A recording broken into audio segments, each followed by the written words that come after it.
श्री कृष्ण श्री कृष्ण हरे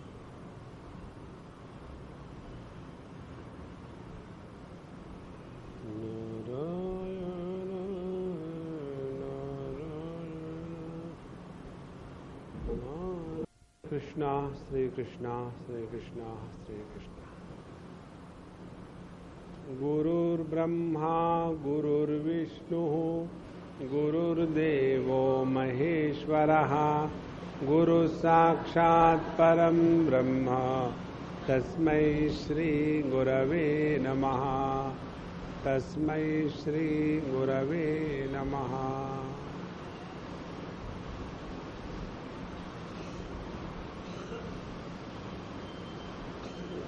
जब हमारा मन स्वाभाविक एकाग्र होने लग जाता है, जब हमारे मन में जगत के किसी भी वस्तु व्यक्ति को लेकर के कोई संकल्प विकल्प उठना कम हो जाता है,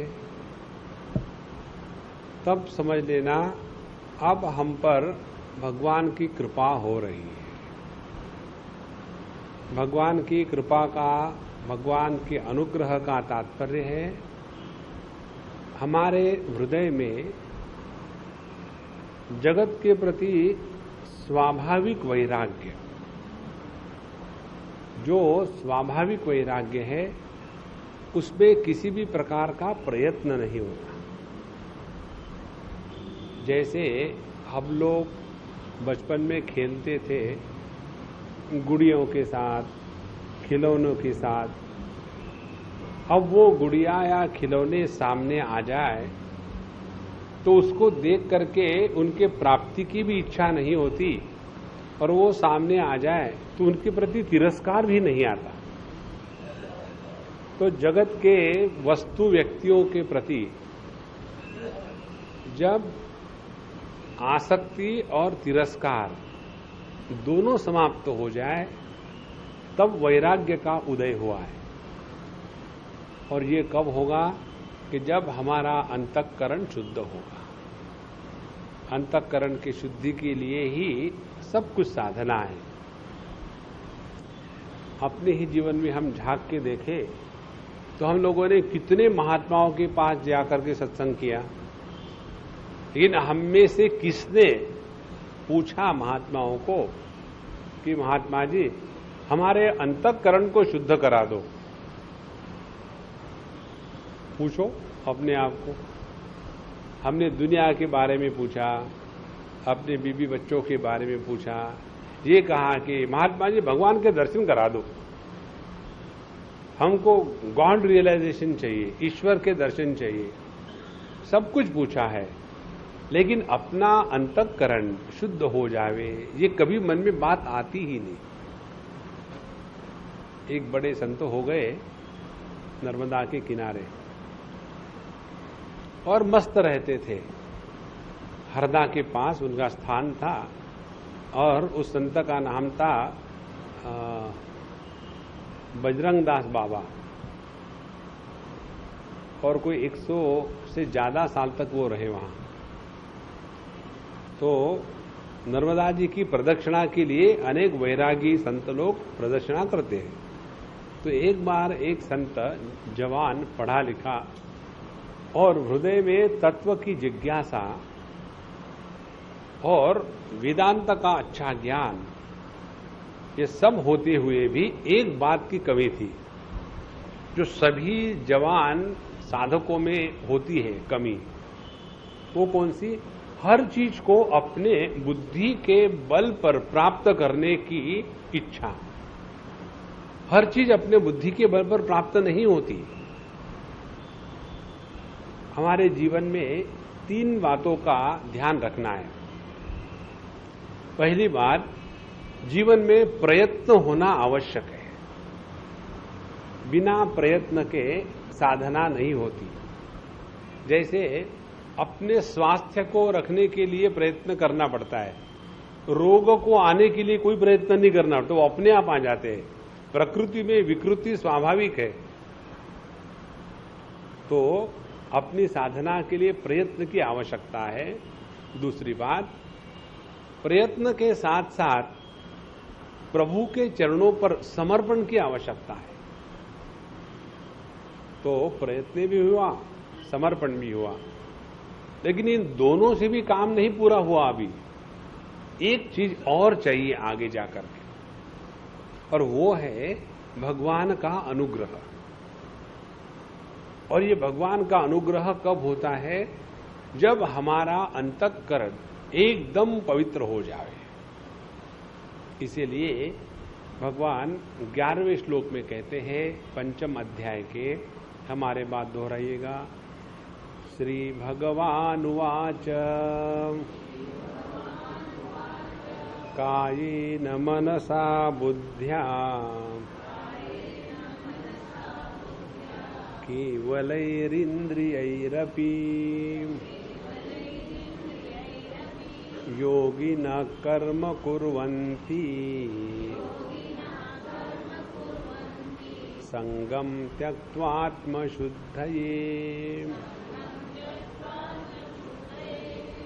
योगिनः, जो योगी है माने क्या?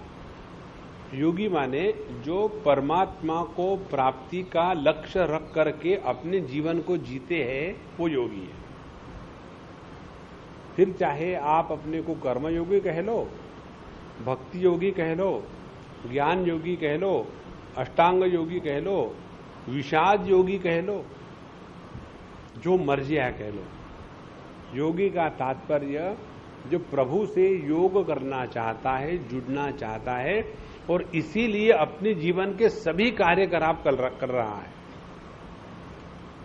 जो भी हम कर रहे हैं उसका एक ही तात्पर्य है कि हम प्रभु को प्राप्त कर रहे हैं। इसको जरा समझ लेना।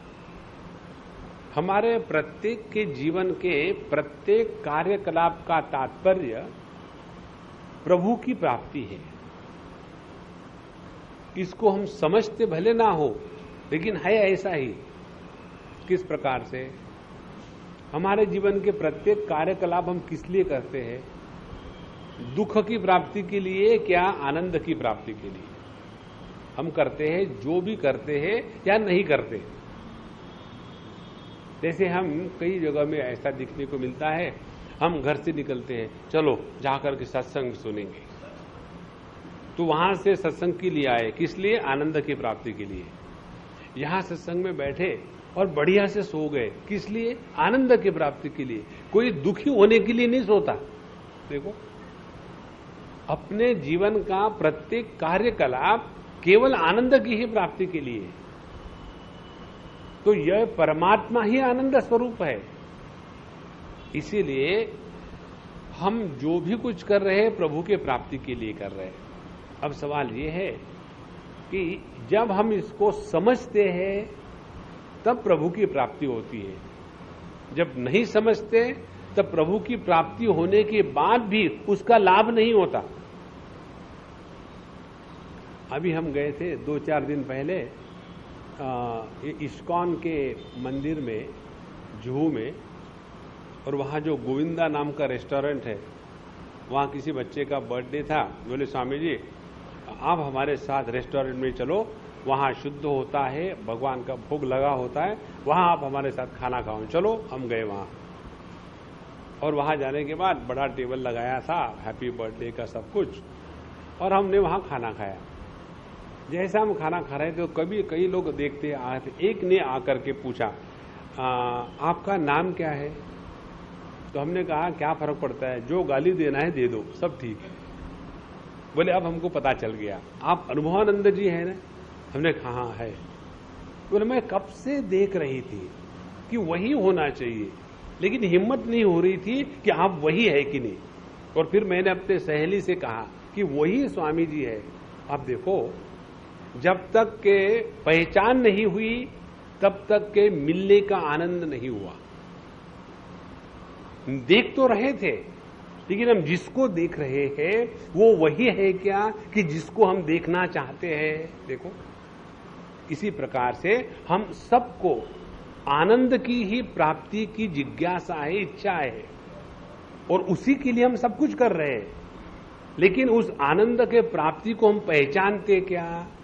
यदि हमने नहीं पहचाना तो प्रभु सामने आने के बाद भी ना पहचानने के कारण वो चले जाएंगे और हम अपने हाथ पर तंबाकू रगड़ते रहेंगे। इसलिए अपने अंतःकरण को जब हम शुद्ध करेंगे तब जाकर के परमात्मा के पहचान की क्षमता आती है। तो भगवान की प्राप्ति माने भगवान को पहचानना। और पहचानते किसको है? जैसे एक बार कोई सज्जन हमको मिले और हम हमेशा की तरह हम झूठ बोलने में माहिर हैं। हम आपको सत्य सत्य बताते हैं, ये झूठ नहीं है, बाकी सब झूठ है।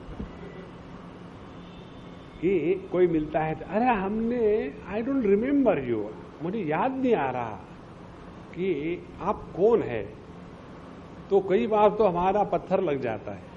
एक बार एक सज्जन ने पकड़ा हमको, उन्होंने कहा स्वामी जी आपने तुमको अभी देखा ही नहीं तो कैसे याद आएगा? माने जिसको जानते हैं उसी को पहचान सकते हैं। तो परमात्मा को पहचानना है। जानते तो सब है। क्या हम जानते हैं कि मैं हूं? ये प्रत्येक व्यक्ति जानता है। मैं ज्ञान स्वरूप हूं, ये भी प्रत्येक व्यक्ति जानता है। और मैं आनंद स्वरूप हूं, इसीलिए हम अपने आप से सबसे ज्यादा प्रेम करते हैं, ये भी प्रत्येक व्यक्ति जानता है। लेकिन जानने के बाद भी क्या हमने पहचाना है? तो ये पहचानने की क्षमता आती है अंतःकरण की शुद्धि के द्वारा। इसीलिए कहते हैं योगिनः कर्म कुर्वन्ति संगम त्यक्त्वा आत्मशुद्धये। अपनी जितनी साधना है उस साधना का एकमात्र तात्पर्य है कि हम अपने अंतःकरण को इतना शुद्ध बनावे कि वो अंतःकरण भगवान को पहचानने में सक्षम हो जावे। जैसे हम लोग एक हमारे मित्र है, उनके लड़के ने ये डायमंड का ट्रेनिंग लिया है। कहीं जा करके दूसरे देश में 1-2 साल रह के आया। जवान लड़का है, कोई होगा 20-18 साल का। अब उसने वो ट्रेनिंग लिया। उसके बाद मेरा जब इंट्रोडक्शन हो गया तो मैंने पूछा उसको, डायमंड माने क्या होता है, क्या फर्क है उसमें? कांच और एक जैसे तो दिखते हैं। फिर उसने मुझे जो लेक्चर देना शुरू कर दिया डायमंड के ऊपर में। मैंने देखो, मेरे लिए डायमंड का अर्थ माने जिसके लिए आदमी डाई करता है वो डायमंड, उसमें से निकलता तो कुछ है नहीं, खामो खाम उसके पीछे पड़े हुए हैं, पत्थर ही तो पत्थर है। तो उस एक वस्तु को जब उसने सीखा, जाना, और उसके सामने यदि कोई फेक या कांच का टुकड़ा रख दे तो वो पहचानेगा कौन सा कांच है और कौन सा डायमंड है। इसी प्रकार से हमको पहचानने के लिए अंतःकरण की शुद्धि ये पहला ट्रेनिंग है। अच्छा, ये किस प्रकार से करें? तो कहते हैं योगिनः कर्म कुर्वन्ति। कर्म का अनुष्ठान करने से अंतःकरण की शुद्धि में क्या बात आ जाती है? कर्म का अनुष्ठान करने से अपने अंतःकरण में स्वाभाविक रहने वाला तमोगुण का जो प्रभाव है वो निकलने लग जाता है। तमोगुण का प्रभाव है आलस्य, निद्रा और प्रमाद, 3 बातें। आलस्य माने किसी भी चीज में रस नहीं आना। किसी को पूछो भैया कैसे हो, बस जिंदा है, ऐसा जिसने कहा उसको क्या उत्तर दोगे आप? मरो। जिसको जिंदा रहने में ही आनंद नहीं है उस व्यक्ति का जिंदा रहना व्यर्थ है। तो ये जो तमोगुण है उसके कारण हमको जीने में रस नहीं है। आलस्य का अर्थ है जिसके जीवन में रस नहीं है उसको अरसिक कहते हैं। जैसे रसिक भाई होते हैं ना, उसी प्रकार से ये अरसिक है। अरसिक माने किसी चीज में रस नहीं है। तो जिंदा इसलिए है कि मरने की हिम्मत नहीं है, नहीं तो मर लेते। तो यह जो तमोगुण को निकालने के लिए कर्म में प्रवृत्त होना है। दूसरी बात, निद्रा से हटने के लिए हमको कर्म योग का या कर्म का अनुष्ठान करना आवश्यक है। अब जैसे देखो, जिसने गायत्री मंत्र का जप करने का नियम कर लिया है अपने जीवन में, और गायत्री मंत्र का जप किया जाता है सूर्योदय के पूर्व, सूर्योदय होने की पूर्व की दिशा में अरुण की प्रभा आने के पहले, तारकोपेतम, जब आकाश पे थोड़े थोड़े तारे लुकलुका रहे हैं, उस समय गायत्री मंत्र का जप करना ये शास्त्रों का विधान है। तो यदि किसी ने ये नियम कर लिया है तो अपने आप वो 10 बजे तक भैंस के जैसा सोने के उससे हम निकल जाएंगे। नहीं तो पड़े रहते हैं बिस्तर पर, कोई मतलब नहीं उसका। तो उसमें से हटने के लिए फिर कर्म हमको मदद करता है।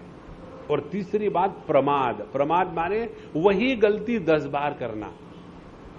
वही गलती 10 बार इसलिए करते हैं कि कर्म करने में रस नहीं है और उसमें हमारा मन नहीं लगता, और इसीलिए वही गलती 10 बार और फिर वही बार आई एम सो सॉरी।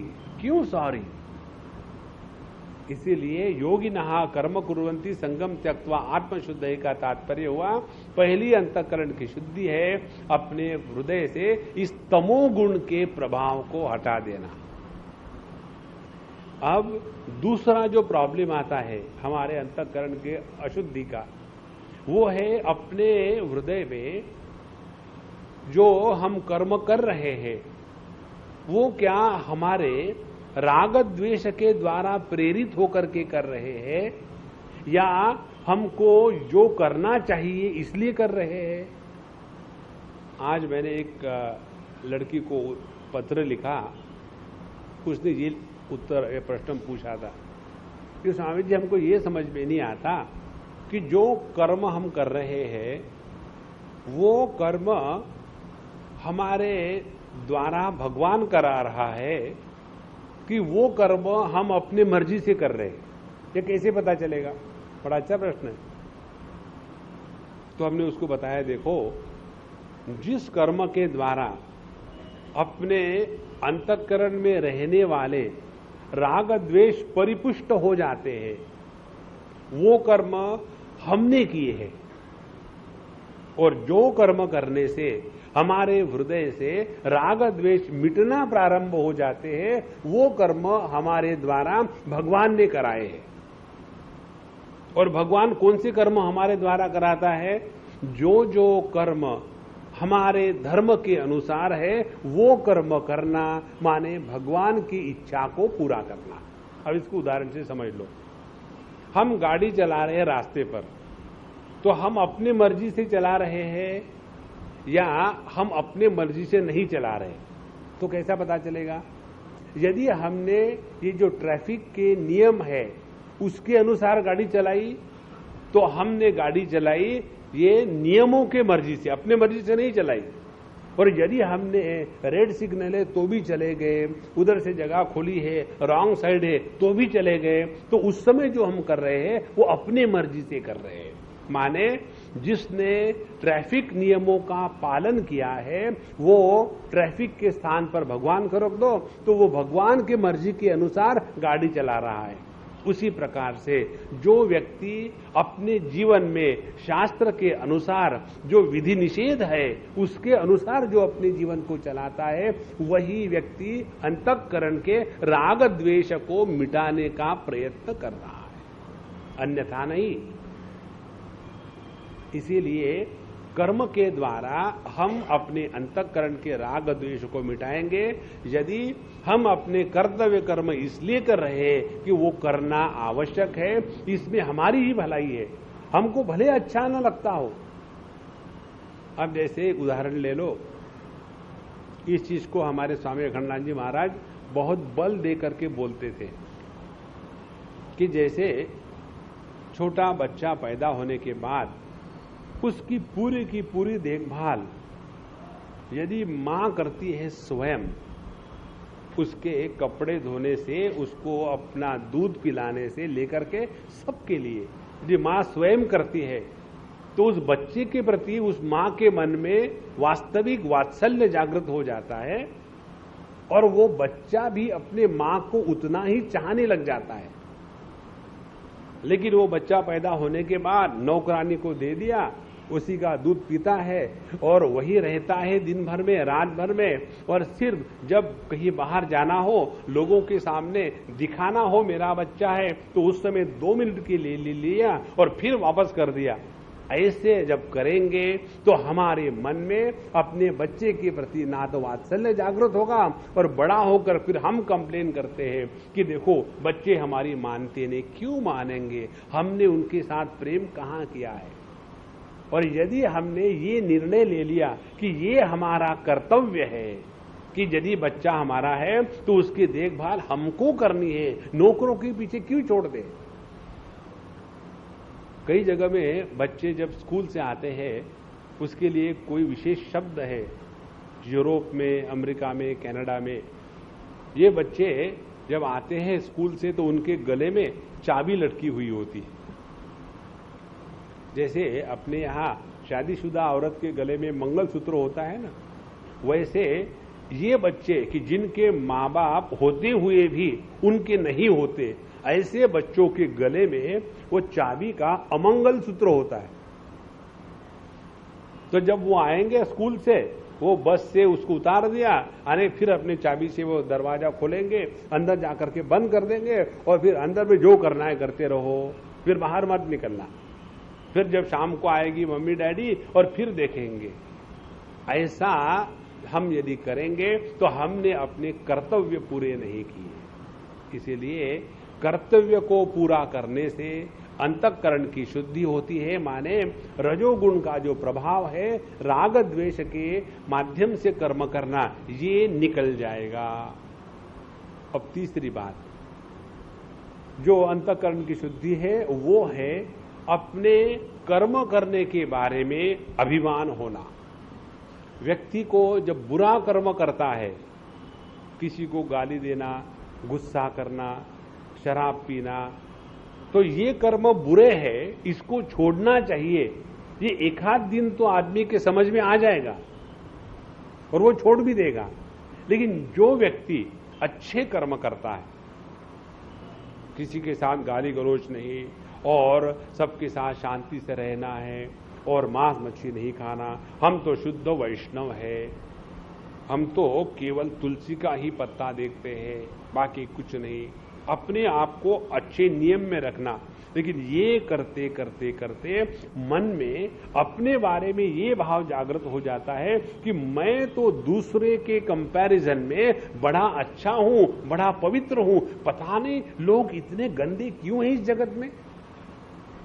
जहां हमने अपने अच्छाई के कारण दूसरों को बुरा कहने का नहीं रोका, तो समझ लेना ये सत्व गुण का रोग हमको हो गया है, तो उससे भी हमको निकलना है।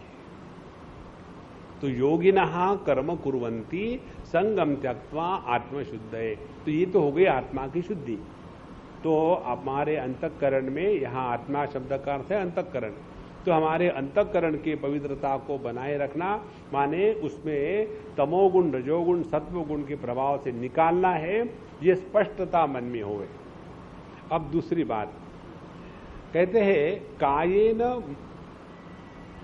मनसा बुद्ध्या केवलैहि, सबके साथ ये केवल शब्द जाएगा।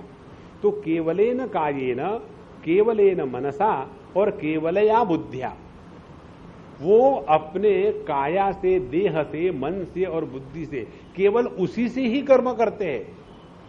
केवल उसी से कर्म करना माने क्या? जैसे हमने किसी का माने किसी मशीन का, आदमी का नहीं, स्क्रू टाइट करना हो तो एक स्क्रू ड्राइवर ले लिया, स्क्रू ड्राइवर से वो स्क्रू टाइट कर दिया, तो वो स्क्रू ड्राइवर केवल एक उपकरण हो गया है और उसका ज्यादा कोई महत्व नहीं है। उस स्क्रू ड्राइवर के पीछे किसी जिंदे व्यक्ति का हाथ है। उसी प्रकार से हमारा जो देह है, हमारा जो मन है, हमारी जो बुद्धि है, ये उपकरण है। इनके माध्यम से हम जो काम करने वाले हैं, इसमें महत्व है कि उपकरणों का या काम करने वालों का?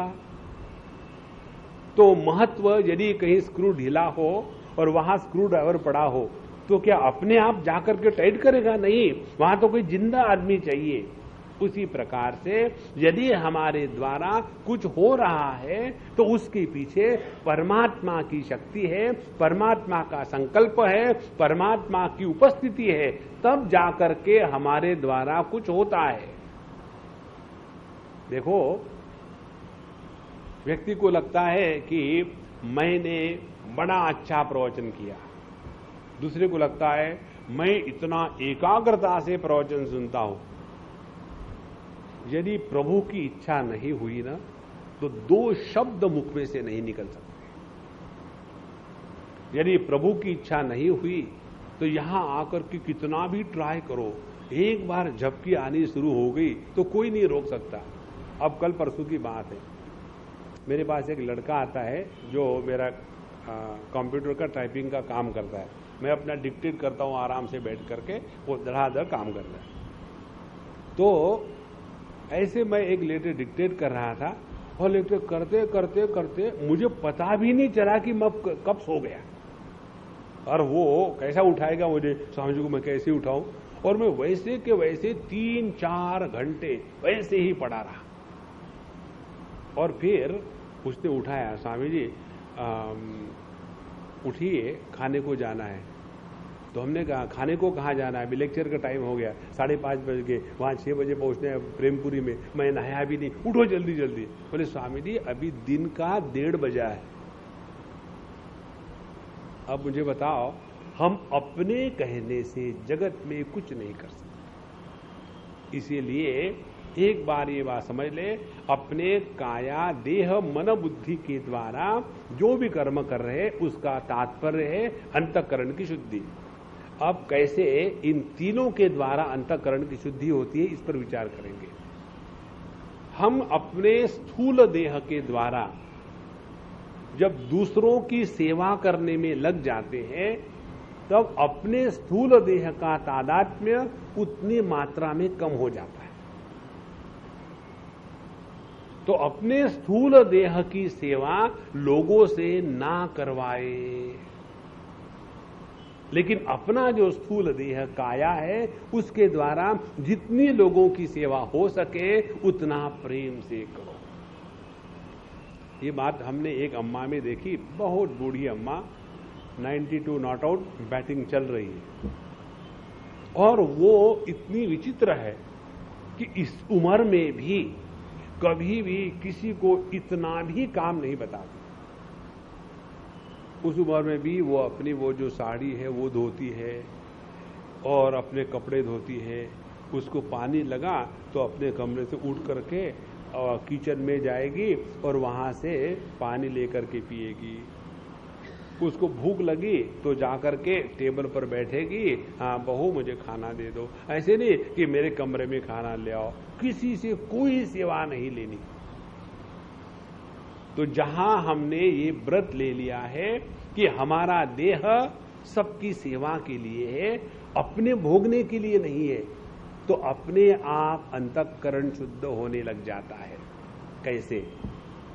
जो देह दूसरे की सेवा में लगा हुआ है वो देह अपने आप अंतःकरण से तमोगुण के प्रभाव को हटा देता है। तमोगुण का प्रभाव क्या है? तमोगुण का प्रभाव है अपने स्थूल देह के साथ तादात्म्य होकर के रहना, ये तमोगुण का प्रभाव है। तमोगुण हमको जड़ता के साथ जोड़ता है, रजोगुण हमको कर्म के साथ जोड़ता है, सत्वगुण हमको ज्ञान के साथ जोड़ता है। तो जब हमने अपने स्थूल देह के द्वारा सेवा का व्रत यदि ले लिया हो तो अपने आप तमोगुण के प्रभाव से हम हटना शुरू कर देंगे। इसीलिए अंतःकरण की शुद्धि माने तमोगुण को हटाने का प्रयास ये होता है अपने इस देह का आधार लेकर के इसको किसी की सेवा में लगा देने। और सबसे बढ़िया बात यह है कि जितना हो सके किसी से सेवा ना ले। कोई नौकर भी हो अपना, इसका मतलब ये नहीं कि उससे सेवा लेनी है। नौकर है इसीलिए आया, अच्छा पानी ले आ। पानी पीने की जरूरत नहीं, लेकिन वो आया है तो उसको काम बताना चाहिए ना, नहीं तो वो नौकर काहे के लिए।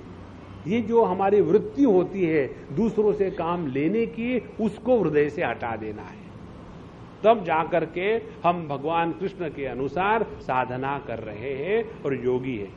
कायेन। दूसरी बात मनसा, मन के द्वारा जो हम कर्म करते हैं, मन हमारा रजोगुण प्रधान होता है और इस मन में ही राग द्वेष होते हैं, और इस राग द्वेष के प्रभाव से आकर के यदि हम कर्म करेंगे तो रजोगुण का प्रभाव बढ़ेगा और अंतःकरण शुद्ध नहीं होगा। और इसीलिए हमको अपने मन के द्वारा कर्म करना है, माने ऐसा अपने मन को लगावे, समझावे कि भैया तुमको अच्छा लगे ना अच्छा लगे,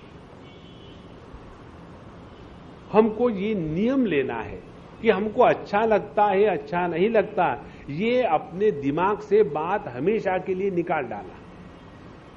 उदाहरण ले लीजिए, समझो ये नियम लगा लिया कि अपने सामने जो खाना आता है वो भगवान का प्रसाद के रूप में उसको खा जावे। ये एक बार नियम ले लिया तो अपने आप मुझे ये नहीं ठीक लगता, मुझे वो नहीं ठीक लगता, ये सभी की सभी बातें दिमाग से हट जाती हैं। इस प्रकार से अपने मन को समझा करके उस मन के द्वारा जो जो कर्म करने हैं वो करने ही है, भले हमको अच्छे लगे ना अच्छे लगे। योगिनः कर्म कुर्वन्ति संगम त्यक्त्वा आत्मशुद्ध है। और इसके मन के बारे में अभी मैं बता रहा था, शाम को एक अम्मा का पत्र आया था। वो कहती है, स्वामी जी मैं जब किसी दुखी व्यक्ति को देखती हूं तो मेरा मन बड़ा दुखी हो जाता है, तो मैं बड़ी भावना प्रधान प्रकृति की हूं, आई एम हाईली सेंटिमेंटल। तो ऐसी जो मैं हूं तो मेरे लिए क्या साधना होनी चाहिए? तो हमने उनको लिखा, देखो किसी दुखी व्यक्ति को देख करके केवल दुख की कल्पना करना, अरे बेचारा भगवान ने इसको ऐसा क्यों बनाया, ऐसा कह के चले जाना, ये मत करना कभी। किसी भी व्यक्ति के दुख को देख करके उस पर तरस नहीं खाना चाहिए। जब हम किसी व्यक्ति के दुख को देख करके तरस खाते हैं तो अपने आप को उससे श्रेष्ठ समझते हैं और उसको अपने आप से कनिष्ठ समझते हैं। जहां हमारे ज्ञान में किसी को तुच्छ लिखा है, अपने आप को अच्छा समझा है, तो यही बड़ा पाप है। तो क्या फिर किसी के दुख को देख करके मन में दया नहीं आनी चाहिए? बिल्कुल नहीं। फिर करे क्या? सेवा करो बाबा, सेवा करो। किसी के दुख को देख करके उसको दुख के मिटाने का प्रयत्न करो। और ये भी समझ लो, हम दुनिया का पूरा दुख नहीं मिटा सकते। जितना लोगों का हमसे हो सकता है प्यार से करो, और नहीं हो सकता है राम की इच्छा। लेकिन किसी भी हालत में अपने आप को सेंटिमेंटल या दुखी ना बनावे। जब हमने दूसरे को दुख को लेकर के स्वयं दुखी हुए तो अपने हृदयस्थ परमात्मा का अपमान किया है। दूसरे के दुख को देख करके भगवान ने हमको उनकी सेवा करने का मौका दिया है, तो उनकी सेवा करें। जब उनकी सेवा करेंगे तो उस दुखी व्यक्ति के हृदय में रहने वाले परमात्मा की आराधना होगी। अन्यथा अरे रे बेचारा। और उसके बाद आगे चले, चलो आइसक्रीम खाते। 2 मिनट के लिए उसको देखा तो बेचारा हो गए और आगे जाकर के एक 25 रुपए का आइसक्रीम खा लेंगे। इसीलिए मनसा, अपने मन के द्वारा ऐसा कर्म करें कि जिसके द्वारा हम अपने को सेंटिमेंटल ना बनाए, अपने हृदय में राग द्वेष को जागृत ना करें, उसका खाद पानी ना करें। तीसरी है, तो तीसरा उपकरण भगवान ने हमको दिया है, वो है बुद्धि। बुद्धि में होता है कर्तृत्वाभिमान का स्थान। देखो हमने 3 बातें बताई।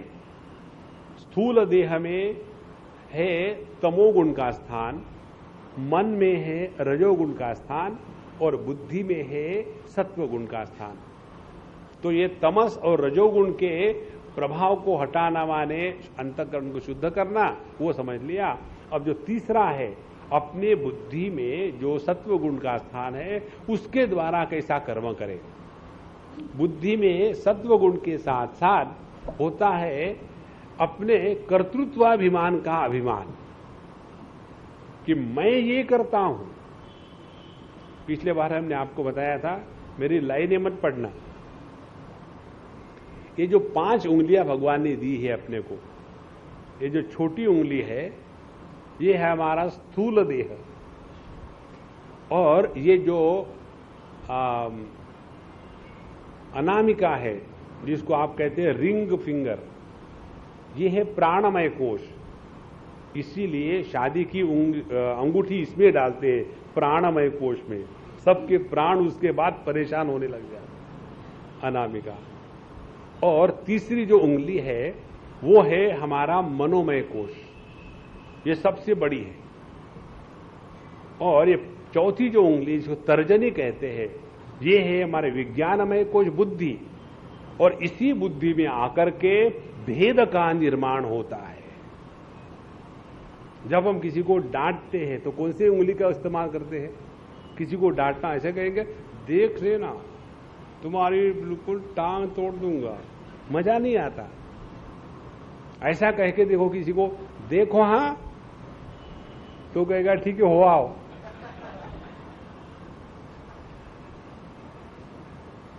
तो डांटने के लिए जो भेद का अर्थ है वो इस तर्जनी में आता है। तर्जन शब्द का अर्थ ही है, तर्जन माने किसी को डांटना।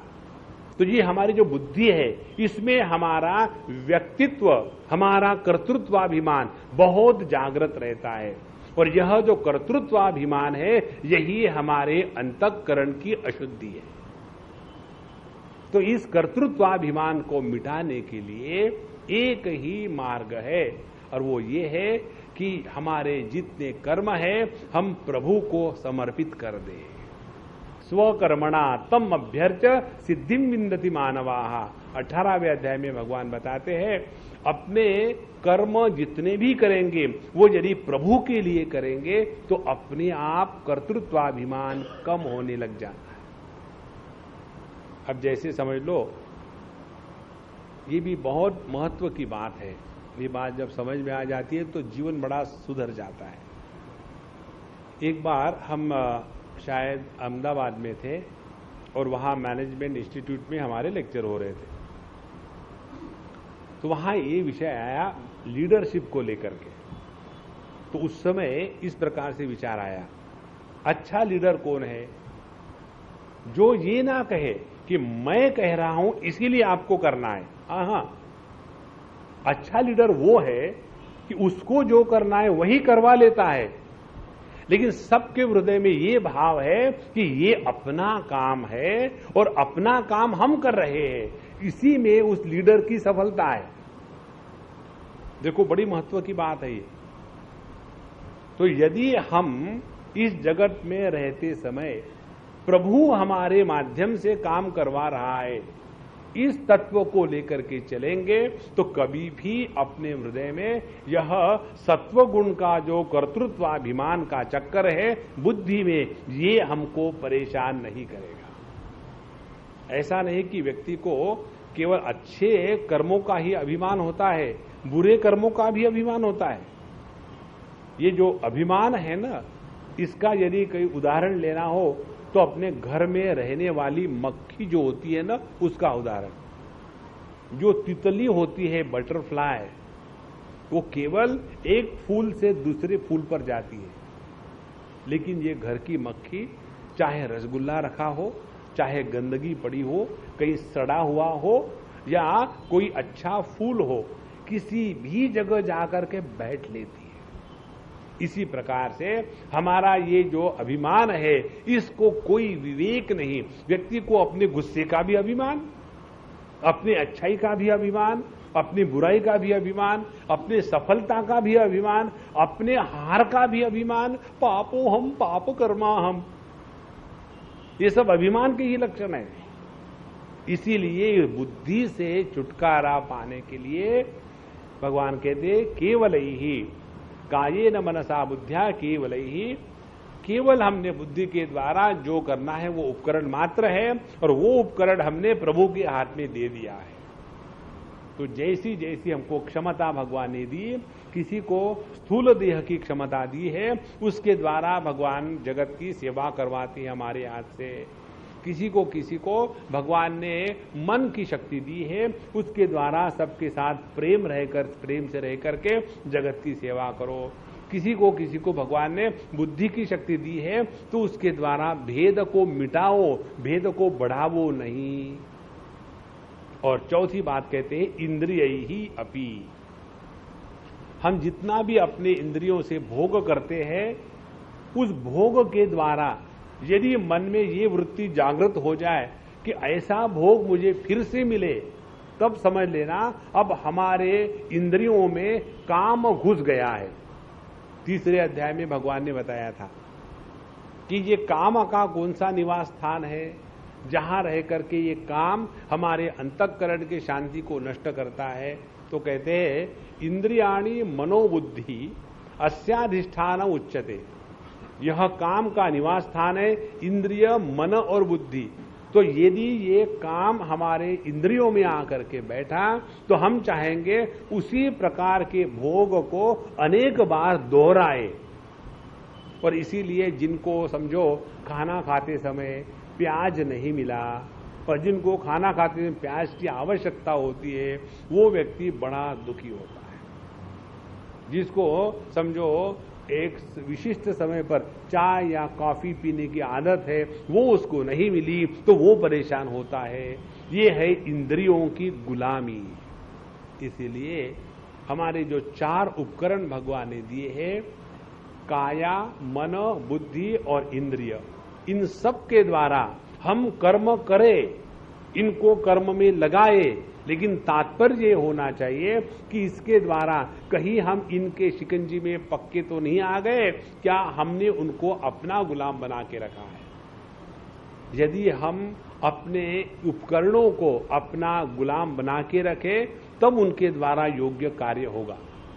अब आपने देखा होगा पहले पहले जब व्यक्ति साइकिल पर बैठना सीखता है या कार चलाना सीखता है, तो क्या होता है उस समय हम साइकिल पर बैठते हैं, लेकिन हम साइकिल थोड़ी चलाते, साइकिल हमको चलाती है।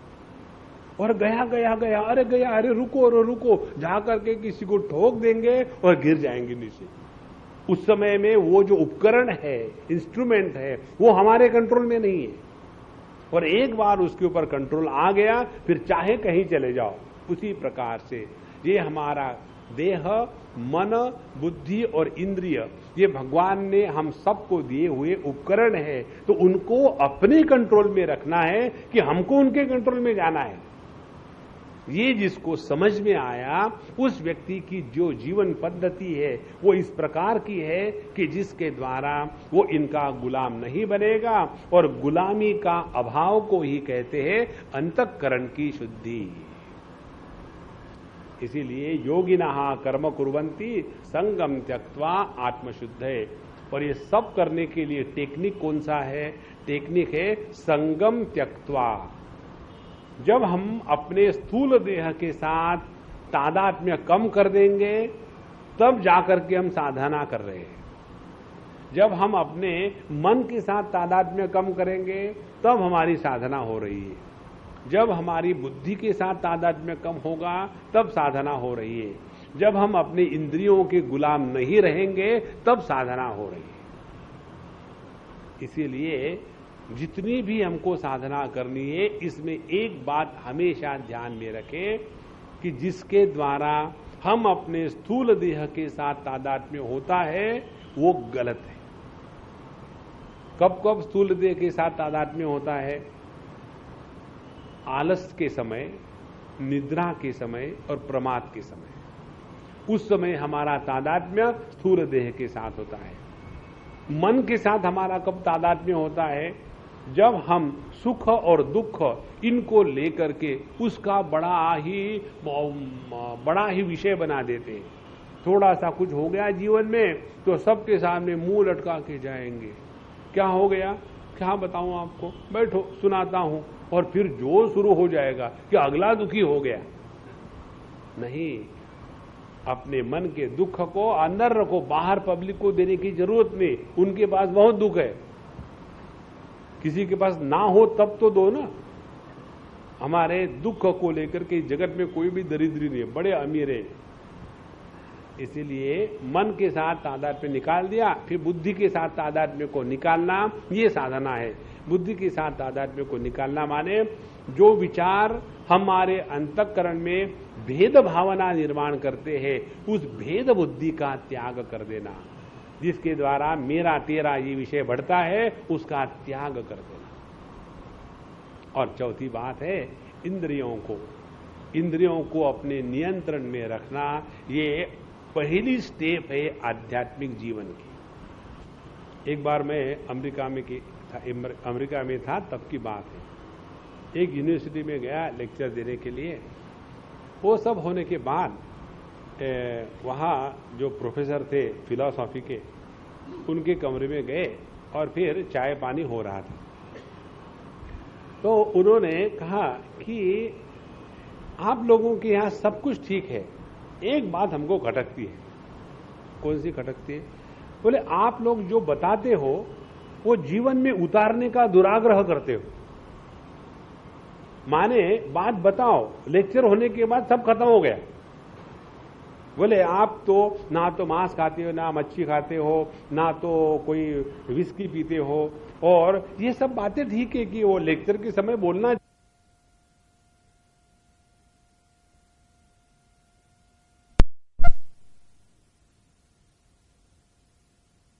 इंद्रियों का नियंत्रण करना, ये अपने आध्यात्मिक जीवन की प्रथम स्टेप है, पहली सीढ़ी है। अच्छा महाराज, अब हमारा अंतःकरण शुद्ध हुआ कि नहीं हुआ, कैसा पता चले?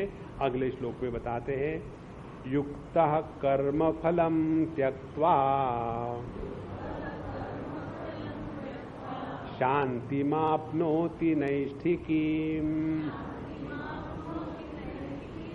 अयुक्त कामकारेण फले सक्तो निबध्यते। अब हमने ये योग किया कि नहीं किया, योगी नहा कर्म कुर्वन्ति, क्या हम योगी है या नहीं है, इसका किसको जाकर के पूछेंगे? ऐसा तो नहीं कि किसी डॉक्टर के पास चले गए, उन्होंने पूरे अपने जितना उनके फिजियोलॉजिकल नॉर्म्स होते हैं सबका कर लिया कि रेस्पिरेशन कितने हैं, ब्लड का प्रेशर कितना है, उसमें खून कितना है, पानी कितना है, उसमें लाल कितने हैं, सफेद से वो सेल्स कितने हैं, पूरा देख लिया और फिर बताया आपका सब कुछ नॉर्मल है, सिर्फ पैसे ज्यादा हो गए इसीलिए आप यहां आए। उन्होंने बता दिया। लेकिन हम योगी है या नहीं है, इसको जानने के लिए किसके पास जाएंगे? इसका कोई डॉक्टर नहीं है, इसका कोई हॉस्पिटल नहीं है, इसका कोई स्पेशलिस्ट नहीं है। ये it is a subjective experience, ये हमारा प्रत्येक का स्वयं का अनुभव है, वही हमारा गुरु है। इसीलिए अब यहां देखो कहते हैं युक्तः कर्म फलम त्यक्त्वा, जिस योगी ने अपने जीवन में कर्म के फल का त्याग कर दिया है। अब कर्म फल का त्याग करना माने क्या, इसके बारे में बहुत गलत फहमियां हैं। कर्म फल का त्याग करना माने ये नहीं कि नौकरी करना और तनख्वाह नहीं लेना, ये नहीं इसका मतलब। कर्म फल का त्याग करने का तात्पर्य है हमने अपने जीवन में कर्म करते समय हमारा ध्यान कहां है। यदि कर्म करते समय हमारा ध्यान कर्म में रहा और कर्म करते समय ही हमको आनंद की अनुभूति मिल रही है, तो उस कर्म का फल हमको उसी समय मिल गया। लेकिन यदि हम ये कल्पना करेंगे मैं ऐसा करूंगा, ये होने के बाद वैसा होगा, वो होने के बाद वैसा होगा, and then I will really enjoy. तो हमने क्या किया है, अपने कर्म का जो फल है, कर्म का सभी के सभी एक ही फल चाहते हैं, और कर्म का एक फल कौन सा है, सभी के सभी आनंद की अनुभूति चाहते हैं। कर्म की केवल दो फल है। कई बार ऐसी विचित्र बात मन में आती है कि हमको प्रारब्ध के कारण ऐसी पत्नी मिली, ऐसे पति मिले, हमको प्रारब्ध के कारण गरीबी मिली, अमीरी मिली, हमको प्रारब्ध के कारण स्वास्थ्य मिला या रोग मिला। देखो, प्रारब्ध के कारण ये बातें नहीं मिलती। प्रारब्ध का या कर्म फल, इसके केवल दो ही स्वरूप है, तीसरा नहीं है। हमको कर्म फल के माध्यम से या तो सुख की अनुभूति होती है या दुख की अनुभूति होती है। आप देखेंगे, अमीर के अमीर घरों में जाके देखो, उनके जैसे दुखी आपको दुनिया में कहीं नहीं मिलेंगे। और दूसरे अमीर के घर में जाके देखो, इतने प्रसन्न है, मस्त है। तो उसमें सुख और दुख की अनुभूति के लिए अमीरी से कुछ लेना देना नहीं है। उसी प्रकार से एक किसी गरीब व्यक्ति के घर में जाओ तो वो प्रसन्न मिलेगा, लेकिन ऐसा नहीं कि सभी के सभी गरीब प्रसन्न है, दूसरे गरीब के चले जाओ तो वो दुखी मिलेगा। इसीलिए हमको जो प्रारब्ध का फल मिलता है वो अमीरी गरीबी नहीं है, वो है सुख दुख की अनुभूति। और ये सुख दुख आता है हमारे ही बुद्धि के कारण। हम कल्पना कर लेते हैं कि मुझे यदि वो मिलता तो मैं बड़ा सुखी हो जाता। जो मिला है उससे सुखी नहीं है, जो नहीं मिला है उससे सुखी। अब देखो, एक बार कहाँ की बात है ये, एक कपल था और उनके यहाँ हम रहते थे। 8 दिन के लिए लेक्चर के समय गए थे, और जब से हम गए उन्होंने अपने लड़के के बारे में बताना शुरू कर दिया। स्वामी जी, हमारा लड़का बड़ा अच्छा है, ये है, उसको हमने लंदन भेजा है, वहाँ वो सीए कर रहा है और बड़ा अच्छा है, भगवान की दया से इतना बड़ा हमारा यहाँ का बंगला है, इतनी सारी जायदाद है, चारों तरफ से वो लीची के पेड़ है और बहुत ही अच्छा स्थान, देहरादून की बात है, तो बड़ा अच्छा स्थान है और इतने बड़ा प्रभु की दया है। आपके जैसे संत आते हैं, स्टैंडर्ड जो वाक्य होते हैं ना, हम सुन सुन के हमको कंठस्थ हो गए। उन्होंने कह दिए। पहला दिन गया, दूसरा दिन गया, फिर तीसरे दिन में दोनों मियाँ बीवी के चेहरे लटके हुए, और हम जो के त्यों, हमारा चेहरा लटकता नहीं, करे क्या। तब हमने उनको पूछा कि सब खैरियत तो है? हाँ स्वामी जी, सब ठीक है। तो उसी से पता चला कहीं दाल में काला है, क्रिकेट वाला नहीं है। ये अमूल का जो पोस्टर था ना, उसमें था, जब क्रिकेट का चल रहा था ना, दाल मियाँ में काला है। अच्छा, तो जब हमने देखा कि गड़बड़ कुछ है तो हम थोड़े शांत हो गए। और फिर वो अम्मा आई और हमसे कहती है, स्वामी जी, हमने आपको कहा था ना, हमारा लड़का वहाँ कहा था, हम जहाँ भी जाते थे उसके लिए लड़की ढूंढते थे। ये लड़की अपने लड़के के लिए अच्छी रहेगी, ये बहू अच्छी रहेगी। अब बुढ़ापे में लड़कियां देखना शुरू कर दिया, भले किसके लिए देखो, देख तो लड़कियां ही रहे। और बोले हमने सब कुछ बंदोबस्त कर रखा था, ये सब उसके लिए है, यहाँ आकर के प्रैक्टिस करेगा, अच्छा रहेगा और हम अपने बुढ़ापे में सुखी रहेंगे। उसका फोन आया। क्या फोन आया वो तो बताओ। फोन आया, डैड वी आर कमिंग। गया था अकेला और फोन कहता है हम आ रहे हैं। जैसे उसने हम कहा, इनको गम शुरू हो गया।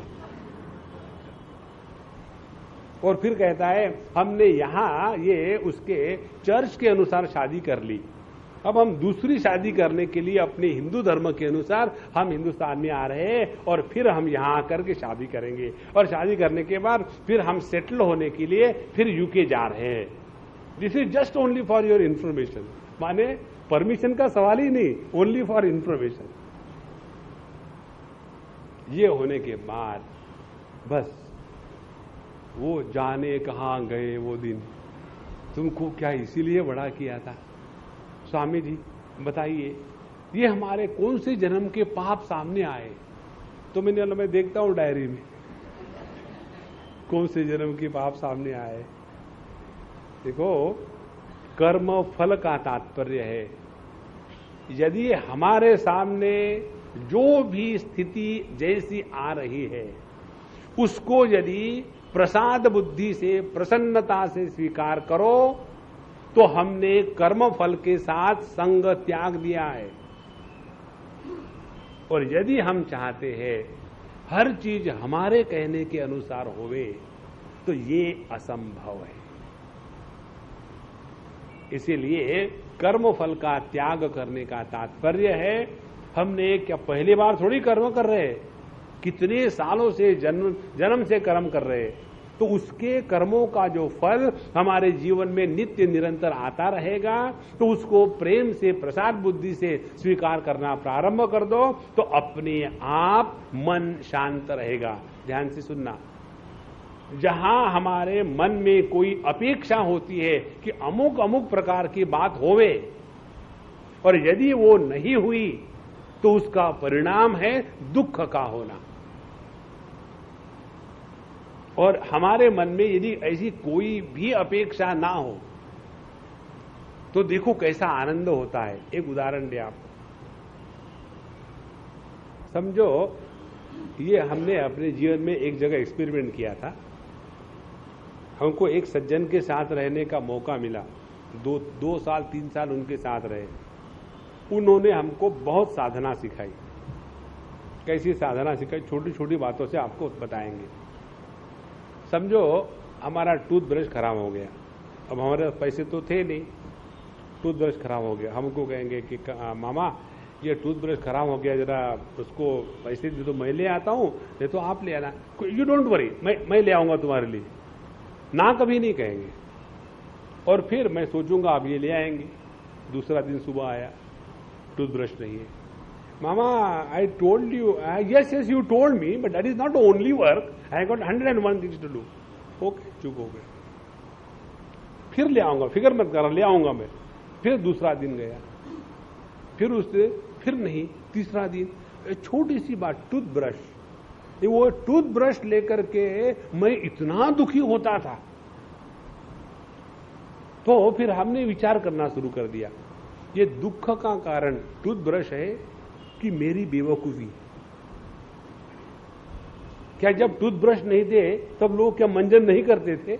भगवान ने बायोलॉजिकल टूथब्रश दिया है। और जिस दिन ये बात समझ में आ गई, उस दिन के बाद ये सिद्धांत हृदय में पक्का हो गया। कौन सा सिद्धांत? हमको इस जगत में किसी पर कोई अधिकार नहीं है, किसी पर भी कोई भी अधिकार नहीं है। यदि अधिकार किसी में है तो सबकी सेवा करने का। जहां हमने अपने हृदय से इस अधिकार के विचार को हटा दिया, आप देखेंगे कभी भी फ्रस्ट्रेशन नहीं होगा। और इसी को कहते हैं यहां भगवान के शब्दों में, युक्तः कर्म फलम त्यक्त्वा शांतिम आपनोति नैष्ठिकीम। उनकी शांति निष्ठा युक्त होती है। निष्ठा युक्त शांति किसको कहते हैं? जो शांति अशांति का विरोधी नहीं है और जो शांति किसी भी कारण से बिगड़ती नहीं, उसको कहते हैं नैष्ठिकी शांति। शांति की निष्ठा हो गई है। और यदि शांति की निष्ठा नहीं होगी तो क्या होगा? हम गुस्सा करेंगे छोटी छोटी बातों पर और उसके बाद अपने गुस्से का जस्टिफिकेशन करेंगे। ध्यान से सुनना, जितने भी गुस्सा करने वाले होते हैं ना, वो कभी भी ये स्वीकार नहीं करते कि मैंने गुस्सा किया, ये गलत है और गुस्सा करना छोड़ना चाहिए। कभी नहीं। माताओं को पूछो, स्वामी जी आपको क्या पता है, शादी करके देखो फिर पता चलेगा। माने मैं जो गुस्सा करती हूं ये योग्य है। अब जिसके दिमाग में ये बात गई है गुस्सा करना योग्य है, क्या वो व्यक्ति कभी गुस्सा निकालेगा अपने सिस्टम से? कभी नहीं निकालेगा। इसीलिए नैष्ठिकी शांति का तात्पर्य यह है, हमको जगत में किसी से कोई अपेक्षा नहीं। एक तो बात ये हो गई। अब दूसरी नैष्ठिकी शांति मिलने का एक टेक्निक हम आपको बताते हैं। वो टेक्निक ऐसा है, हम लोगों को तनख्वाह मिलती है, तो जब 1 तारीख को तनख्वाह मिलती है तो किसी को आनंद नहीं होता, ये तो मालूम है मिलने ही वाली थी। लेकिन यदि कोई लॉटरी का टिकट लग जाए और वो लॉटरी का टिकट भले हजारों करोड़ का ना हो, 500 का ही लग जाए, तो वो 500 का लॉटरी का टिकट मिलने का जितना आनंद होता है उतनी 25,000 की तनख्वाह मिलने का आनंद नहीं होता। अब कारण क्या है? कारण ये है कि जिसके बारे में कोई भी अपेक्षा नहीं थी वो चीज मिल गई। इसीलिए यदि अपने जीवन में कोई भी अपेक्षा ना रखे तो जो भी चीज हमको मिलेगी तो हमको नित्य निरंतर शांति और आनंद का अनुभव बना रहेगा महाराज। देखो, इसीलिए जिसके हृदय में जितनी अपेक्षा का अभाव होता है उतना वो व्यक्ति नित्य निरंतर प्रसन्न रहता है। यदि आप खाने के लिए कहीं चले जाओ, हमको एक बार किसी ने पूछा, स्वामी जी आप इतने घरों में जाते हो खाने के लिए, आपको अच्छा लगता है? हमने कहा हमको बड़ा मजा आता है। कारण क्या? सामने क्या आने वाला है मालूम ही नहीं, और जो आता है इट इज ए सरप्राइज, और जो सरप्राइज होता है वही आनंद देता है। देखो, हम बच्चों को जो गिफ्ट देते हैं ना उनके बर्थडे पर, तो कैसी देते हैं? उसको लपेट के उसको इतना बांध बूंद करके टाइट करके देते हैं, और फिर वो बच्चा उसको खोल रहा, पता नहीं उसको क्या है अंदर में। और जब अंदर की वस्तु मिलती है, हा I got what I wanted, वो क्या था? वो सरप्राइज था। वो प्राइज जो सर के ऊपर जाता है, सरप्राइज। इसी प्रकार से जगत में किसी से कोई भी अपेक्षा ना रखे। एक उदाहरण दो आपको। यदि समझो आप शादीशुदा है, समझो क्यों है ही, तो आप शादीशुदा है, यदि आपने ये अपेक्षा नहीं रखी, कौन सी? कि आपकी पत्नी आपसे प्यार से बात करे। I am giving a practical example. यदि आपने ये अपेक्षा नहीं रखी कि पत्नी आपसे प्यार से बात करे, और यदि कभी उसने कर दी तो कितनी खुशी होगी। और ये खुशी महीने में 1 दिन भी मिले तो पूरा महीना निभ जाएगा। और यदि ये कल्पना करो कि जब भी मैं आता हूं गुस्सा ही करती है, एक बार भी प्यार से बात नहीं करती है, लोगों की पत्नियां देखो कितनी प्यार से बात करती है, अपनी देखो पता नहीं कहां से आ गई, तो रोज आप अपेक्षा करो, रोज दुखी हो जाओ। और एक बार भी अपेक्षा मत करो तो रोज सुखी हो जाओ। इसीलिए अपने जीवन में किसी से कोई भी अपेक्षा नहीं रखेंगे, उसी को कहते हैं युक्तः संग कर्मफलम त्यक्त्वा। अपने हृदय से कर्मफल के प्रति जो अपेक्षा है उसको त्याग दो। इसका दूसरा अर्थ ये है, जब कर्मफल की अपेक्षा हम रखते हैं तो हम वर्तमान से हट करके भविष्य में चले जाते हैं। कर्मफल हमको कभी भी भविष्य काल में ही मिलेगा, वर्तमान में नहीं मिल सकता। और यदि हमने अमुक अमुक कर्म करने के बाद ऐसा ऐसा होगा ये कल्पना करी, तो हमने उस कल्पना के साकार होने के लिए भविष्य काल का राह देखी है। ये समय के बाद वो होगा तो हम खुश हो जाएंगे, लेकिन वैसा नहीं हुआ तो फिर दुखी हो रहे। माने कर्म करते समय तो आनंद का अनुभव नहीं लिया, और कर्म की अपेक्षा के कारण भविष्य काल में चले गए तो वर्तमान के आनंद को नष्ट कर दिया। भविष्य का कोई भरोसा नहीं है, तो जीवन में दुखी ही दुखी रहो। इसीलिए युक्तः कर्म फलम त्यक्त्वा शांतिम आपनोति नैष्ठिकीम। ये वो शांति है जो श्मशान शांति नहीं है। ये वो शांति है, वो ऐसी शांति नहीं कि किसी के घर में चले जाओ। एक बार हम किसी के घर में गए थे, घर में उनके साथ जाने के बाद उस सज्जन ने अपना ही इंट्रोडक्शन कर दिया अपने ही घर में जाने के बाद। स्वामी जी, हमारे सभी बच्चों को पता है जब मैं आता हूं मुझे डिस्टर्बेंस बिल्कुल नहीं अच्छा लगता। तो सभी टीवी बंद हो जाते, रेडियो बंद हो जाते, सब कुछ, सब शांत, अपने अपने कमरे में जाकर के पढ़ाई करते हैं। उनको मालूम है यदि ऐसा नहीं किया तो मैं गुस्सा करता हूं। अब मुझे बताओ, उस घर की वो शांति थी कि स्मशान शांति थी? आपने वो प्यार का वेदांत की जो कैसेट सुनी ना, उसमें कितना बताया सुंदर। वो घर घर नहीं जिसमें प्यार ना हो, फिर वो क्या है? वो स्मशान है। तो ये जो परा शांति है, ये परा शांति होती है उस समय जब हमारे हृदय में एकदम शुद्ध प्रेम जागृत हो जावे। जहां प्रेम होता है वहां दुर्गुण नहीं दिखते, जहां प्रेम होता है वहां दुर्गुणों में भी सौंदर्य नजर आता है। अब देखो, हम अपने बच्चे की जो गलतियां है उसको कैसा कहते? स्वामी जी, ये बड़ा शैतान है। शैतान है माने प्रॉब्लम है, लेकिन उसके प्रॉब्लमेटिक थिंग को हम शैतान करके उसकी तारीफ कर रहे हैं, उसको गुस्सा थोड़ी कर रहे हैं। इसीलिए नैष्ठिकी शांति का जागृतिकरण माने अपने हृदय में सबके प्रति प्रेम, ये तब होगा जब हमारे हृदय में किसी प्रकार से किसी के प्रति कोई अपेक्षा नहीं है। यही है योग की सिद्धि। युक्तः कर्मफलम त्यक्त्वा शांतिमाप्नोति नैष्ठिकीम्। और अब उसका विरुद्ध चित्रण, अयुक्तः कामकारेण फले सक्तो निबध्यते। लेकिन जिसको ये युक्ति मालूम नहीं है वो अयुक्त है। वो क्या है अयुक्त? कहते हैं कामकारेण फले सक्तः। उसके मन में इतनी कामनाएं हैं। हम चलते हैं मारुति कार से, ये चल रहा है कामकार।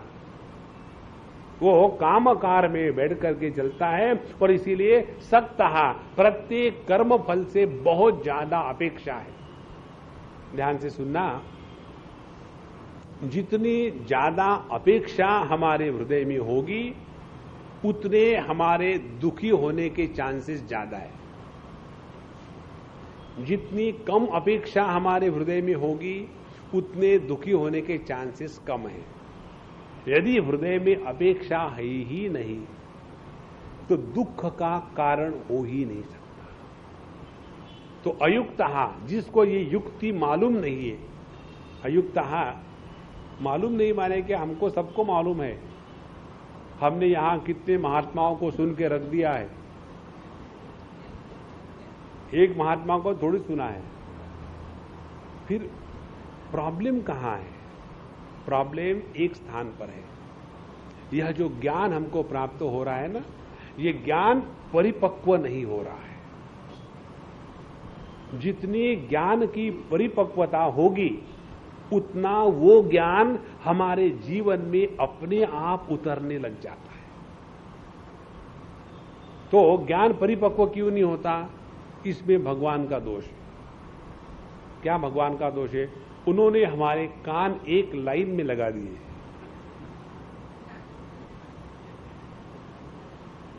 परांची खानी व्यतृण स्वयंभू तस्मात् परान पश्यति नान्तरात्मन।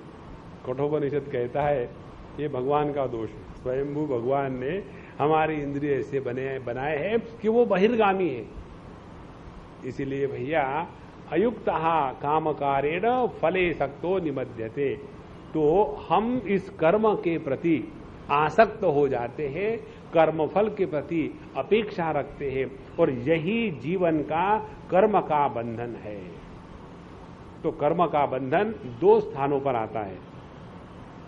एक, कर्म करने के पूर्व कर्तृत्वाभिमान की जागृति के कारण, और दूसरा कर्म होने के पश्चात कर्म फल के प्रति आसक्ति होने के कारण।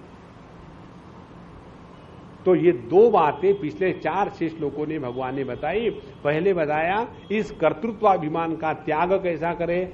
कहते हैं नैव किंचित करोमीति युक्तो मन्येत तत्वविद।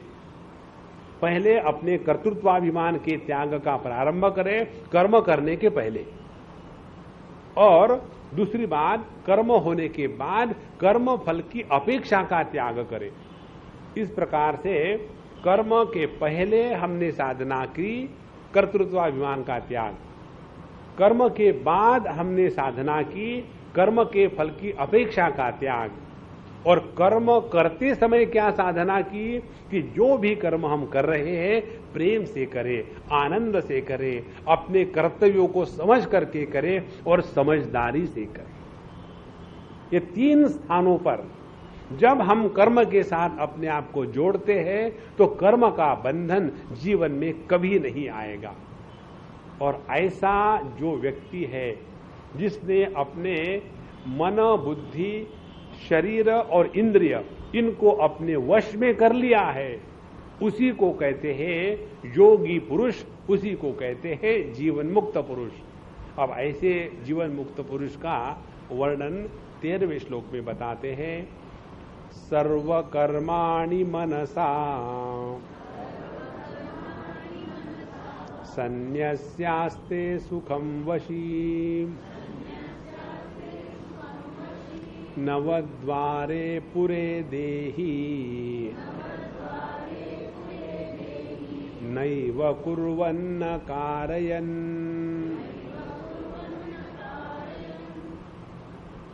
वशी माने जिसने अपने देह, मन, बुद्धि, इंद्रिय इनको अपने वश में करके रखा है वो वशी।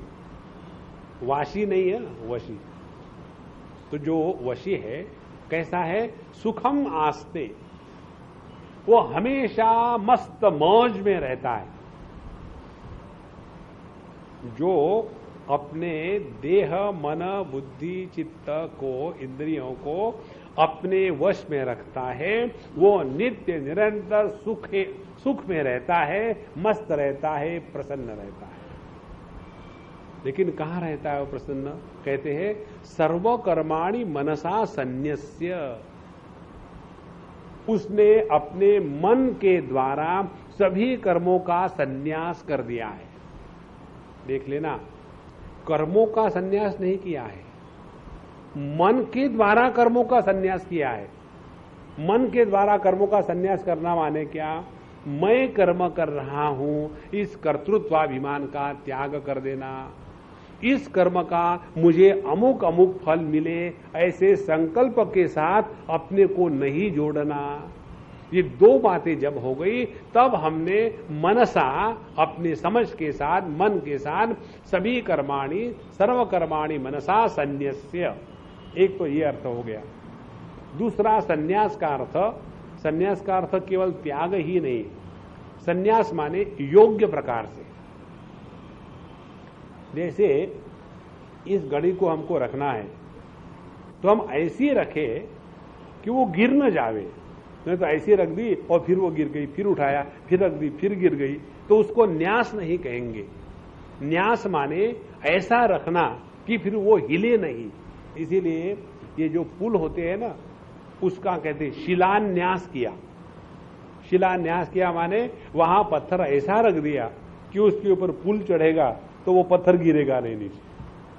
तो संन्यास का तात्पर्य है सर्वकर्माणि मनसा सन्न्यस्य, सभी कर्मों को हमने ठीक से समझ लिया है। क्या कर्म के बारे में समझना है? तीन चीजें कर्म के बारे में समझ लेना है। पहली बात, कर्म के पूर्व कर्तृत्वाभिमान ऐसा जागृत ना हो कि जिसके कारण हम कर्म बंधन में आवे।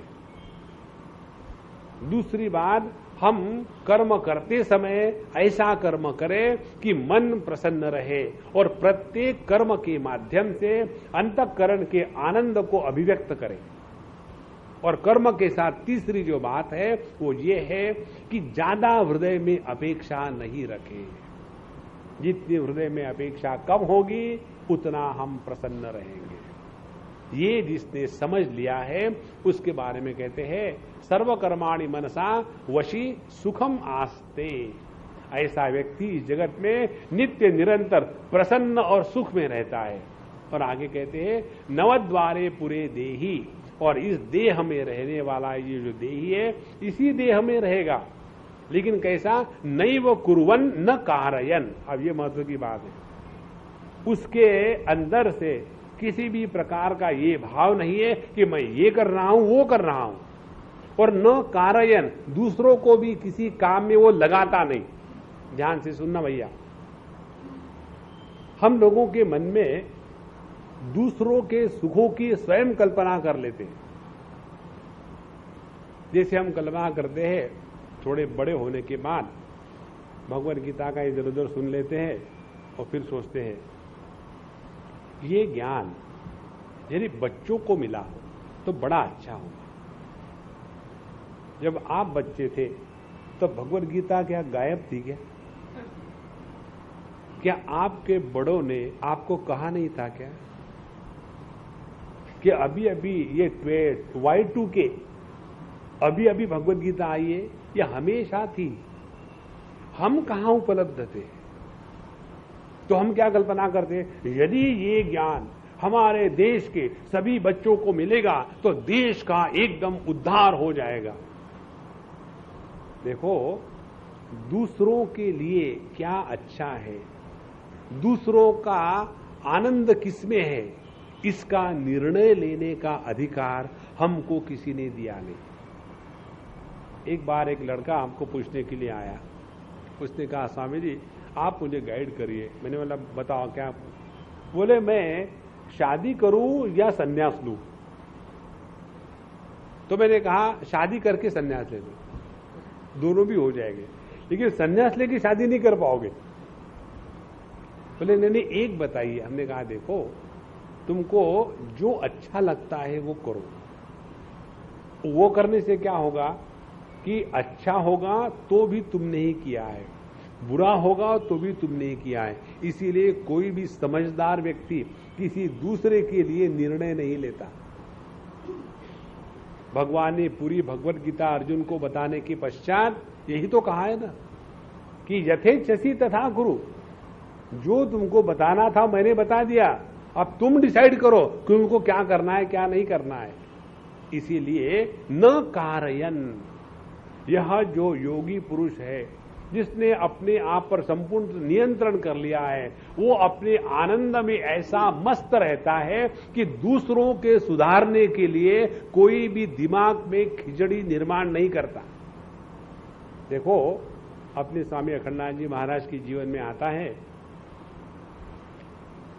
उन्होंने एक जगह लिखा है कि मैं अनेक साधु संतों के पास जाता था और जाकर के सत्संग करता था, और वो तो बचपन से ही व्युत्पन्न मति थे, विद्वान थे, ज्ञानी थे, और कितने साधुओं के साथ उन्होंने अपने जीवन को बिताया।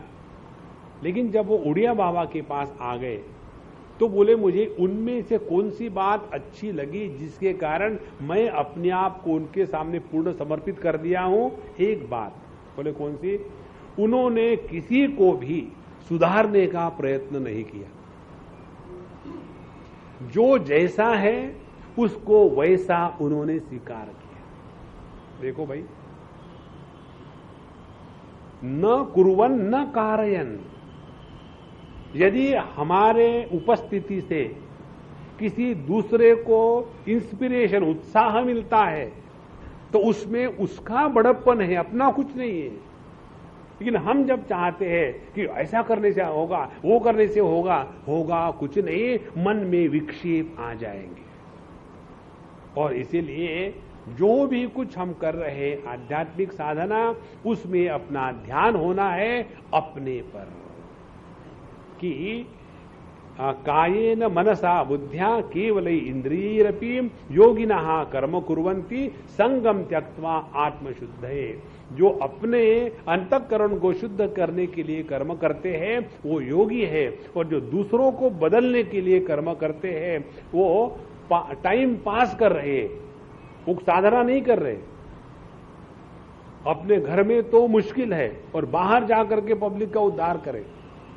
इसीलिए भैया ये बात स्पष्ट समझ लो, भगवान के शब्द है, हमको अपना पूरा का पूरा ध्यान रखना है इस चीज में।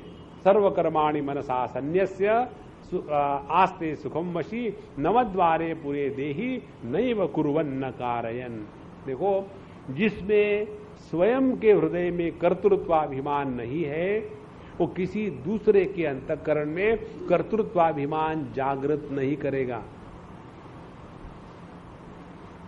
जिसके स्वयं के मन में पाप है उसको सब जगह में पाप ही दिखेगा। पापी सर्वत्र पापम आशंकते।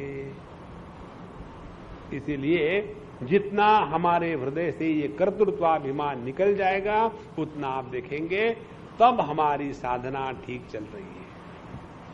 हम एक बार कहीं जा रहे थे वृंदावन से, और हमने स्वामी जी से कहा, खंडान जी महाराज से, कि स्वामी जी मुझे जाना है, बच्चों का कैंप है, तो मैं जाऊंगा आज खाना खाने के बाद। बोले देखना बच्चों को ब्रह्म बिम्ब मत पढ़ाना, उनके साथ खेलना, उनके साथ आनंद में समय बिताना और उनको ज्यादा ज्ञान मत पिलाना। देखो कितने सुंदर शब्द हैं। उन्होंने कहा एक जो कली होती है वो जब अपने मस्ती में नेचुरल रिदम में जब खिलती है तो उसका सौंदर्य जो अंदर था वो पूरा का पूरा बाहर आता है। और उसके पीछे हम लगे, ऐसा नहीं करो वैसा नहीं करो, इधर से छात्र क्या कोई ऑब्स्ट्रक्शन लगाओ, इधर से धूप नहीं, इधर से पानी नहीं, और इसी के पीछे लगे रहेंगे तो वो कली का हम सत्यानाश कर देंगे। इसीलिए नैव कुर्वन् न कारयन्, हमको पूरा का पूरा ध्यान इस कर्तृत्वाभिमान के निराकरण में लगाना है। और ऐसा व्यक्ति स्वयं मस्त रहता है और उसके कारण किसी को कोई परेशानी नहीं। देखो अभी अभी हम किसी के घर में गए थे और वो दो उदाहरण हम आपको बताएंगे। एक घर में गए थे तो वो जो दादी माँ थी उसके बारे में पोते बताने लगे। कहते कि स्वामी जी हमारी दादी माँ इतनी बेस्ट फ्रेंड है हमारी कि हमको कहीं बाहर जाने की जरूरत ही नहीं। क्यों? बोले सबसे इंपॉर्टेंट बात, वो हमको कुछ बताती नहीं, ऐसा करो वैसा मत करो, ये मत करो वो मत करो। जब हम खेलते हैं तो खेलने लग जाती है और इतना फैला देती है पूरा का पूरा कमरा। हम खेलते वो भी खेलती है। वो हमको 25 बार नहीं बताती, देखो बेटा खिलौनों को ठीक रखना चाहिए, देखो ऐसा कुछ नहीं, हमारे जैसी वो हो जाती है। अब ऐसी दादी माँ को कौन नहीं चाहेगा। और दूसरी दादी माँ का चित्र, बच्चे तंग आ जाते हैं, पैर धो के आए, हाथ धो के आए, ये नहीं किया वो नहीं किया। जैसे वो बच्चे उसके सामने जाते हैं एकदम प्रश्नों की झड़ी लग जाती। देखो नैव कुर्वन् न कारयन्, हम अपने आप को ऐसा प्रसन्न रखें कि अपने आप हमारे अगल बगल में चीजें होने लग जाती। अच्छा, यहां तक तो साधना बताई। फिर सवाल आता है, ये भगवान हमसे बुरा कार्य करवाता है। कई लोगों के दिमाग में ये बात आती है। मुझे थोड़ी गुस्सा आता है। भगवान ने कहा भगवद गीता के 18वें अध्याय में कि ईश्वर सर्वभूतानां हृदयेषु अर्जुन तिष्ठति भ्रामयन् सर्वभूतानि यंत्रारूढ़ानि मायया। जैसे दुर्योधन के शब्द है ये। दुर्योधन कहता है इस जगह में कि जानामि धर्मम न च मे निवृत्ति, जानामि अधर्मम न च मे प्रवृत्ति। मैं जानता हूं कि अच्छा क्या है बुरा क्या है, लेकिन बुराई से हट नहीं पाता और अच्छाई कर नहीं पाता। कारण मालूम है क्या है? हमारे हृदय में बैठे हुए जो भगवान है ना, वही मेरे से ऐसा गलत कार्य करवाते हैं लोग। इस चीज को लेकर के अब ये 14वें और 15वें श्लोक में भगवान अपने हाथ धो लेते। कहते हैं न कर्तृत्वं न कर्माणि लोकस्य सृजति प्रभुः न कर्मफल संयोगम् स्वभावस्तु प्रवर्तते नादत्ते कस्यचित् पापम् न चैव सुकृतं विभुः अज्ञानेनावृतं ज्ञानम् तेन मुह्यन्ति जन्तवः प्रभु भगवान न कर्तृत्वम लोकस्य सृजति, कर्तृत्वाभिमान भगवान का बनाया हुआ नहीं होता है। आगे न कर्माणि लोकस्य सृजति प्रभु, भगवान ने कर्म हमको करने के लिए बनाए नहीं है। तीसरी बात, न कर्म फल संयोगम, भगवान किसके कर्म का किसका फल कौन सा देना है ये पोस्टमैन का धंधा नहीं करते। फिर स्वभावस्तु प्रवर्तते, ये ऑटोमेटिक डायलिंग सिस्टम है। जो होता है ना VSNL automatic dialing system, click कर दो ऑटोमेटिक डायल हो जाएगा। उसी प्रकार से ये प्रकृति में स्वभाव में अपने आप बना हुआ है। इसका अर्थ हम विस्तार से कल देखेंगे। आगे कहते हैं ना दत्ते कस्यचित पापम, भगवान को किसी से पाप से मतलब नहीं, न चैव सुकृतम विभु, उनको हमारे पुण्य से कोई मतलब नहीं है। अज्ञानेनावृतम ज्ञानम, हम ही अज्ञान के कारण ये कल्पना करते हैं हम पाप कर रहे हैं, हम पुण्य कर रहे हैं और इसी के कारण हम दुखी होते हैं। इसीलिए हमारे पाप पुण्य से भगवान पर कोई फर्क नहीं पड़ता, फर्क पड़ता है अपने पर। इसीलिए जो साधना करनी है अपन को करनी है, भगवान को इसमें से हटा दो, उनके सामने समर्पित हो जाओ। ओम पूर्णमदः